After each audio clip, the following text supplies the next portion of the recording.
یہ 80 کی دہائی کا درمیانی عرصہ تھا۔ انڈین گجرات کے جمان گڑھ ایئر فیلڈ پر اسرائیلی جہازوں کا ایک اسکواڈرن پاکستان کے کہوٹہ ایٹمی پلانٹ پر حملہ کرنے کے لیے بالکل تیار تھا۔ انہوں نے پاکستان کا ایک بڑا مسافر بردار جہاز گرانے کا ارادہ کیا تھا جو صبح سویرے بحر ہند کے اوپر سے پرواز کرتا ہوا اسلام آباد جانے والا تھا۔ ان کا پلان تھا کہ وہ ایک کامبیٹ یا ٹائٹ گروپ کی شکل میں پرواز کرتے ہوئے پاکستان میں داخل ہوں گے تاکہ پاکستانی ریڈارز کو دھوکہ دیا جا سکے اور ریڈار آپریٹرز یہ سمجھیں کہ شاید یہ کوئی ایک بڑا ہی مسافر بردار طیارہ ہے اور یہ آسانی کے ساتھ پاکستان میں داخل ہو سکتے ہیں۔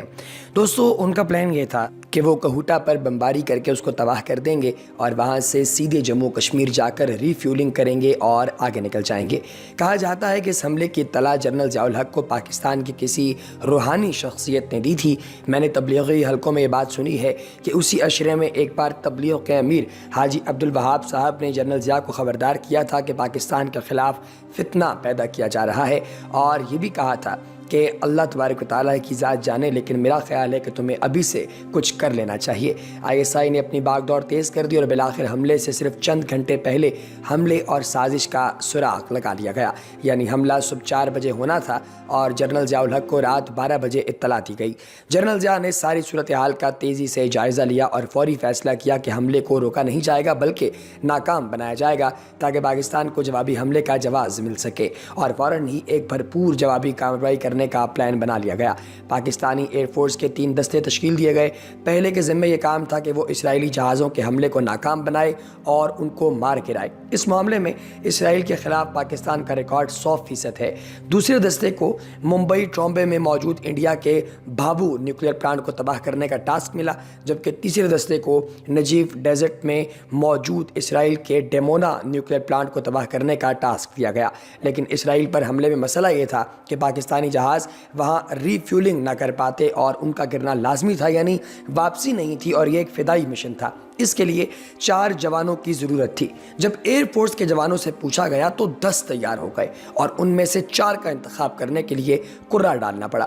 ہر جوان یہ اعزاز حاصل کرنے کے لیے بے چین تھا۔ کہا جاتا ہے کہ جنرل ضیاء الحق کی عظیم و ہمت اور قوت فیصلہ اور جنگی حکمت عملیوں سے خوف زدہ انڈین جنرلز اس حملے کے حق میں نہیں تھے اور اس کو خودکشی قرار دے رہے تھے۔ ان کو قائل کرنے میں اسرائیل اور اندرا گاندھی سے بہت وہ محنت کروائی گئی تھی۔ جنرل ضیاء اور پاکستانی ایئر فورس شدت سے حملے کے منتظر تھے۔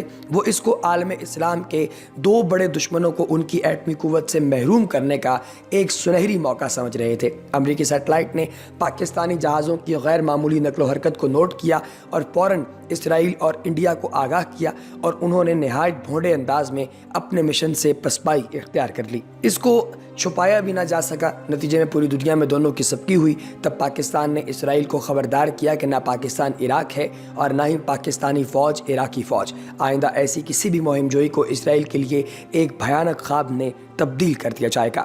احباب، انفارمیٹکس میں خوش آمدید۔ اگر آپ نے ابھی تک ہمارے چینل کو سبسکرائب نہیں کیا تو ابھی چینل کو سبسکرائب کیجئے اور بیل آئیکن پر کلک کیجئے تاکہ آپ کو آنے والی انفارمیٹیو ویڈیوز کی اپڈیٹس وقتاً فوقتاً ملتی رہیں۔ دوستو، پاکستان کی فوج دنیا میں عسکری پاکستان کی سب سے بڑی نمائندہ ہے۔ اس کا سب سے بڑا مقصد ملک کی اراضی کی سرحدوں کا دفاع کرنا ہے۔ پاکستانی فوج کا قیام 1947 میں پاکستان کی آزادی پر عمل میں آیا۔ یہ ایک رضاکار پیشہ اور جنگجو قوت ہے۔ International institute of strategic studies کے مطابق اپریل 2013 میں پاک فوج کی تعداد وہ تقریباً 7.25 لاکھ تھی۔ اس کے علاوہ ریزرو یا غیر فعال جو فورس ہے اس میں 5,50,000 افراد جو کہ 45 سال تک کی عمر تک خدمات سر انجام دیتے ہیں، ان کو ملا کر قوت پاکستانی فوج کی وہ تقریباً 13.25 لاکھ یعنی 12,75,000 افراد تک پہنچ جاتی ہے۔ اگرچہ آئین پاکستان میں جبری فوج بھرتی کرنے کی گنجائش موجود ہے، لیکن اسے کبھی استعمال نہیں کیا گیا۔ پاک فوج بشمول پاک بحریہ اور پاک فضائیہ کے دنیا کی 7ویں بڑی فوج ہے۔ پاکستان کے آئین کے آرٹیکل 243 کے تحت پاکستان کے صدر افواج پاکستان بشمول پاکستان بری فوج کے سویلین کمانڈر ان چیف یا سپہ سالار اعظم کا منصب رکھتے ہیں۔ آئین کے مطابق صدر پاکستان وزیر اعظم پاکستان کے مشورے و و تائید سے chief of army staff Pakistan army یا سپہ سالار پاکستان بری فوج کے عہدے کے لیے ایک 4 ستارے والے جرنیل کا انتخاب کرتے ہیں جسے 4 سٹار جنرل کہا جاتا ہے۔ فی الوقت پاکستانی فوج کی قیادت جنرل قمر جاوید باجوہ کر رہے ہیں اور general Zubair Mahmood Khayyat chairman joint chief of army staff کی ذمہ داری سنبھالے ہوئے ہیں۔ 1947 میں آزادی کے بعد سے پاک فوج بھارت سے 4 جنگوں اور متعدد سرحدی جھڑپوں میں دفاع وطن کا فریضہ انجام دے چکی ہے۔ اب آپ اپنی فوج کے بارے میں آپ کی کیا رائے ہے کمنٹ سیکشن میں تحریر کیجیے، آپ کی رائے کا انتظار رہے گا۔ عرب اسرائیل جنگ، عراق کویت جنگ اور خلیج کی جنگ میں حلیف عرب ممالک کی فوجی امداد کے لیے بھی پاکستانی فوج نے نمایاں خدمات انجام دی ہیں۔ حالیہ بڑی کارروائیوں میں operation black thunder storm, operation راہ راست اور آپریشن راہ نجات شامل ہیں۔ لڑائیوں کے علاوہ پاک فوج اقوام متحدہ کی امن کوششوں میں بھی حصہ لیتی رہی ہے۔ افریقی، جنوبی ایشیائی اور عرب ممالک کی افواج میں پاکستانی افواج کا عملہ بطور مشیر شامل ہوتا ہے۔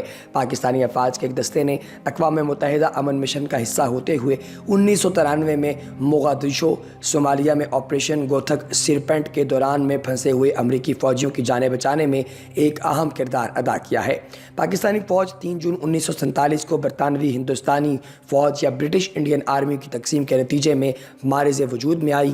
تب ہی جلد آزاد ہو جانے والی مملکت پاکستان کو 6 بختربند، 8 توپ خانے کی اور 8 پیادہ رجمنٹیں ملیں، جبکہ تقابل میں بھارت کو 12 بختربند، 40 توپ خانے اور 21 پیادہ فوجی رجمنٹیں جو ہیں وہ ملی تھیں۔ 1947 میں غیر منظم لڑاکا جتھے، اسکاؤٹس اور قبائلی لشکر کشمیر کی مسلم اکثریتی ریاست پر بھارت کے بزور قوت قبضہ کے اندیشے سے کشمیر میں داخل ہو گئے۔ مہاراجہ کشمیر نے اکثریت کی خواہش کے خلاف بھارت سے الحاق کر دیا۔ بھارت نے اپنی فوجیں کشمیر میں اتار دیں۔ یہ اقدام بعد میں پاک بھارت جنگ 1947 کا آغاز ثابت ہوا۔ بعد میں باقاعدہ فوجی یونٹیں بھی جنگ میں شامل ہونے لگیں، لیکن اس وقت کے پاکستانی بری افواج کے برطانوی commander in chief general sir Frank Missouri کی قائد اعظم محمد علی جناح کی کشمیر میں فوج کی تعیناتی کے احکامات کی حکم عدولی کے باعث روک دی گئیں۔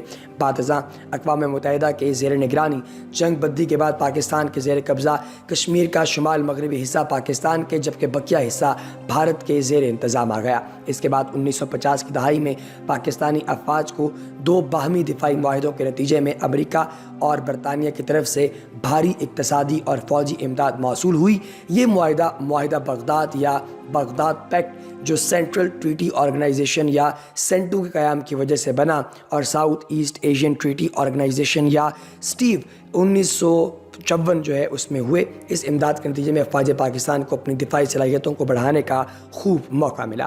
اب اسی طریقے سے 1947 میں پاکستان کو صرف 3 انفینٹری ڈویژن ملے، جن میں نمبر 8، 7 اور 9 شامل تھے۔ 10واں، 12واں اور 14واں ڈویژن 1948 میں کھڑا کیا گیا۔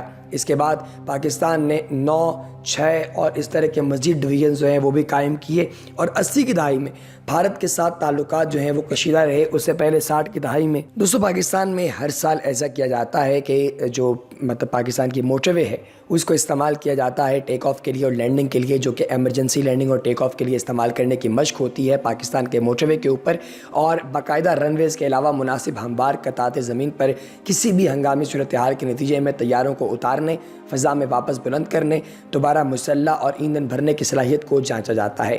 پی ایف کی جانب سے جاری کردہ ایک بیان میں کہا گیا کہ پاک فضائیہ کے لڑاکا طیاروں نے موٹر وے اور ہائی وے پر مختلف مقامات پر لینڈنگ اور ٹیک آف کا کامیاب مظاہرہ کیا ہے، اور یہ ایسا ہر سال کرتے ہیں۔ دوستو، انڈیا کا پاکستان کی حدود میں حملہ، اس کے مفروضے کیا ہیں اور اس کی حقیقت کیا ہے، اس کے اوپر بھی تھوڑی سی بات جو ہے وہ کر لیتے ہیں۔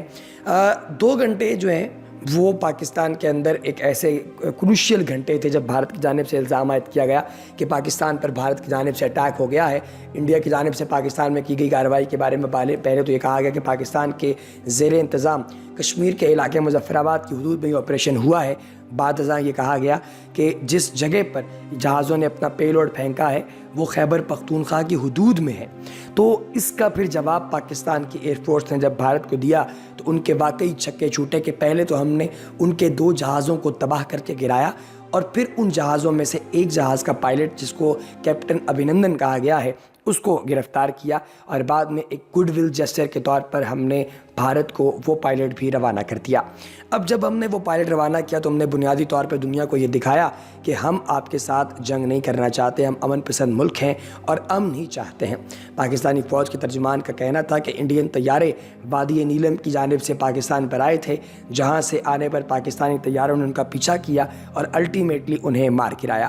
اس وقت ایک طیارہ جو ہے وہ پاکستان کی آرمڈ فورسز جو ہیں انہوں نے اپنے پاس رکھا ہوا ہے جس کا ملبہ، اور اس کو اپنے سووینئر کے طور پر پاکستانی فوج نے اپنے میوزیم میں رکھا ہوا ہے۔